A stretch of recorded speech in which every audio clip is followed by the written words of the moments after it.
eu não preparei uma peça para hoje. O que eu vou fazer com o pessoal aqui é nós vamos compor uma peça juntos agora, nesses 20 minutos. Nós vamos produzir algo aqui. Eu vou fazendo isso, eu vou demonstrar um pouco do meu processo, de como eu componho, e parte do que eu estou estudando com o Liduino, que é a parte de desenvolvimento de sistemas composicionais. Então, eu vou compartilhar minha tela aqui. Fiz uma apresentaçãozinha aqui em PowerPoint, que é a alegria de compor com Python. Aqui o Pedro Ross na capa, uma apresentação bem curta. Sistema composicional, é o foco do que eu estudo com o Liduino. Um sistema composicional é um conjunto de diretrizes formando um todo coerente que coordena o uso e interconexão de parâmetros e materiais musicais com o objetivo de produzir obras musicais.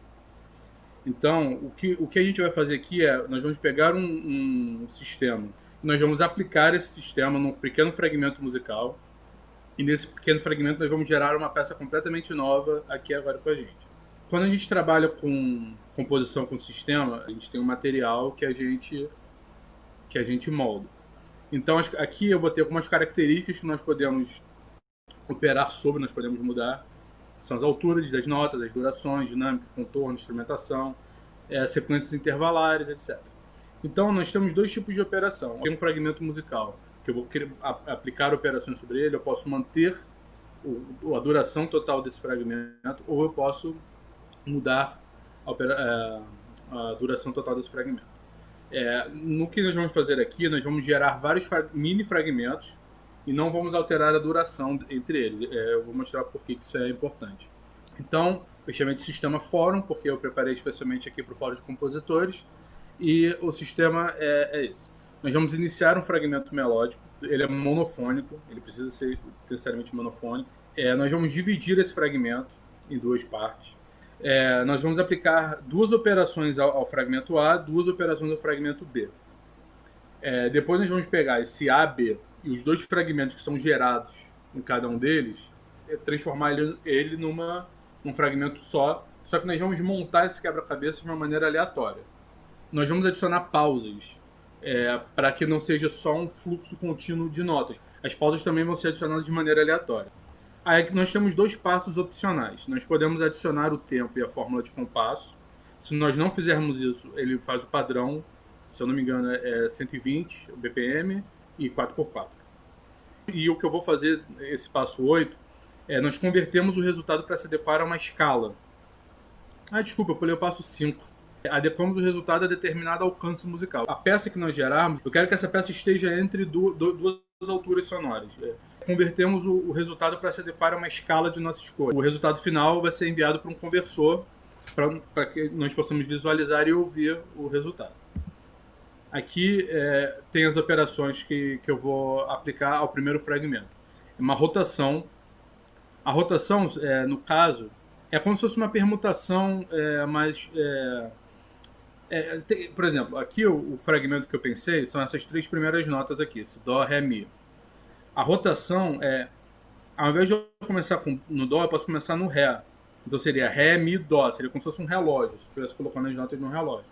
Mas as durações delas não são afetadas. Eu faço uma rotação e eu não altero a duração de cada nota. Eu estou rotacionando a altura e a duração dela. A inversão é a inversão no sentido clássico, né, da inversão da sequência intervalar. Se nós vamos subir uma segunda maior, ao invés disso nós vamos descer uma segunda maior, etc. Agora, as operações aplicadas ao fragmento B, elas vão ser um pouco diferentes. Elas vão ser um pouco mais complexas. Nós vamos aplicar operações compostas. A primeira operação composta é uma multiplicação seguida de inversão.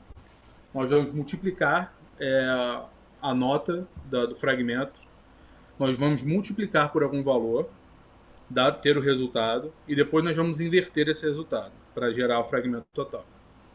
E depois nós temos uma transposição seguida de retrogradação. Nós vamos transpor o fragmento e depois retrogradá-lo na sua totalidade. Aqui agora eu tenho o fluxograma do sistema. Parece complicado, mas seguindo as setas a gente percebe facilmente como é feito. Nós temos um fragmento inicial, que vai ser dividido em um fragmento A e um fragmento B.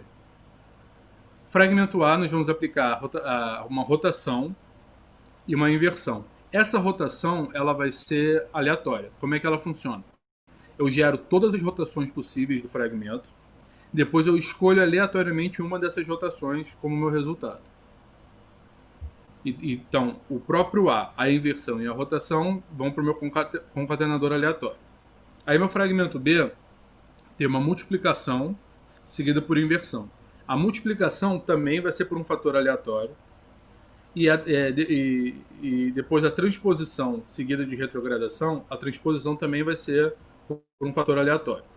Todos esses fragmentos gerados, esses 6 fragmentos, vão vir para o meu concatenador. Aí nós temos o nosso passo opcional, que é a adequação de alcances, que eu escolho o alcance da peça. Nós temos o distribuidor aleatório de pausas. Nós temos a determinação de fórmula de compasso e andamento, que também é opcional. Temos a conversão para uma escala, que também é opcional. E no final, uma conversão para string do Music21. Music21 é um pacote da linguagem de programação Python e que serve para poder fazer manipulação musical. Então, eu vou agora para o Spider. É o meu ambiente de trabalho inicial, que é para poder implementar o sistema na linguagem Python. Então, todos aqueles passos que eu descrevi, eu implementei aqui. Eu fiz primeiro um tradutor, que ele recebe uma peça em MIDI e transforma numa lista que pode ser lida pelo computador.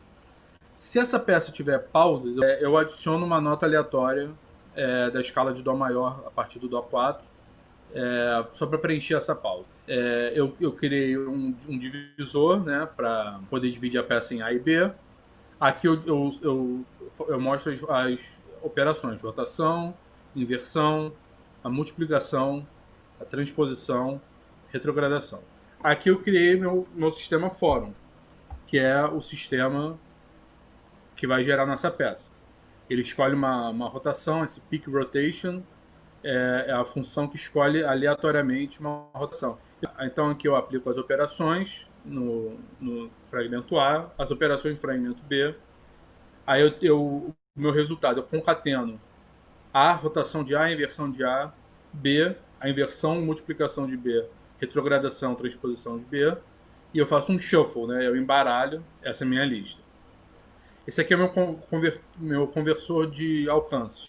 Eu dou uma lista, eu chamei de small e big, que seria a minha nota mais grave, minha nota mais aguda, e eu quero que as minhas notas estejam entre esses extremos.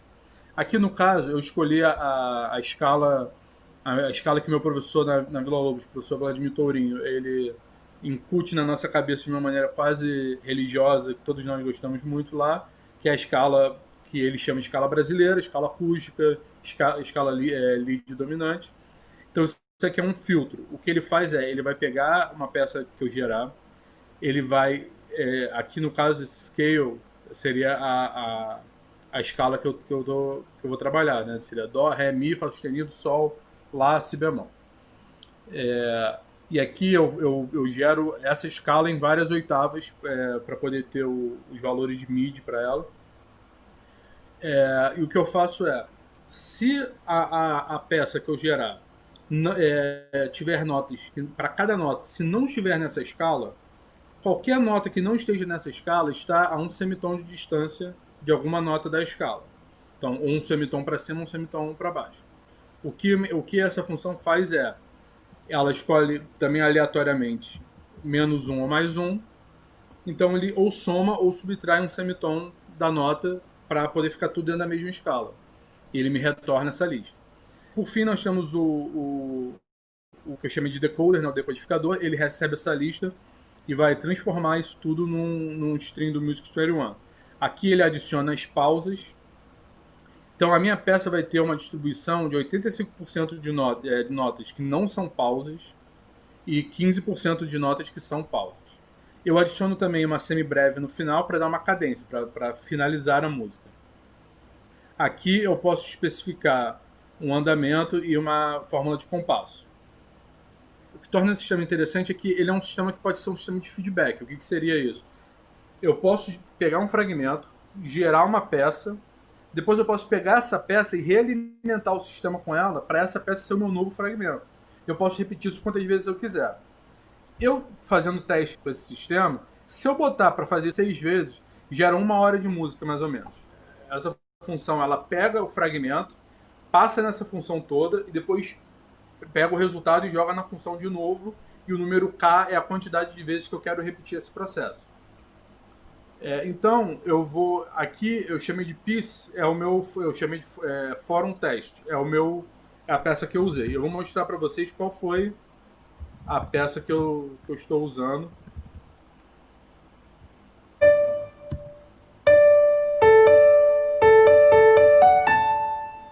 Com esse fragmento, nós vamos gerar uma peça agora musical completamente aleatória, que eu não sei como vai soar. Primeiro eu vou gerar uma peça para piano, uma pequena peça para piano.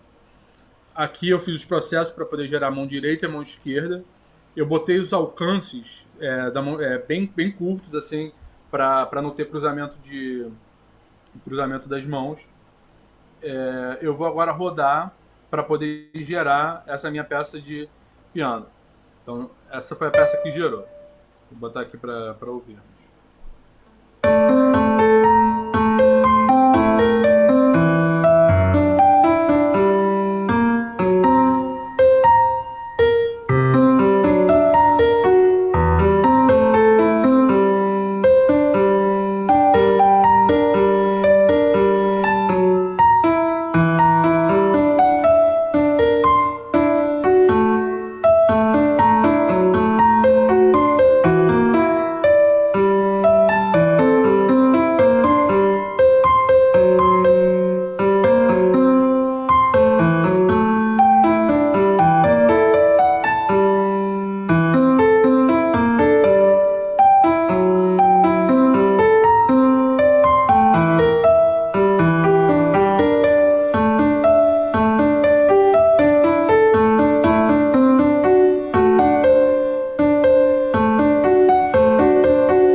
A nota final que ele escolhe, que eu botei para escolher, é uma nota que já exista na parte. Escolhe uma aleatoriamente e põe no final. Sendo que essas partes são feitas independentemente. Cada parte foi gerada uma aplicação da função, depois eu simplesmente colei uma na outra. O que eu fiz foi apliquei a função para a mão direita e gerei a parte da mão direita. Usei a função da mão esquerda, ou seja, elas não são geradas juntas, elas foram geradas separadamente. Por acaso escolheu um sol para acabar em cada uma delas, mas assim, completamente aleatório. Claro, o que é gerado aqui é material. Eu nunca publicaria uma peça dessa como foi feita, né? Do jeito que ela está. Ela tem que ser trabalhada, tem que ser mexida nela. Mas como digamos, um gerador de inspiração, como aquele impulso inicial, sistemas são uma coisa que eu gosto muito, por isso que eu decidi estudar, que vem do meu background de matemática, de programação.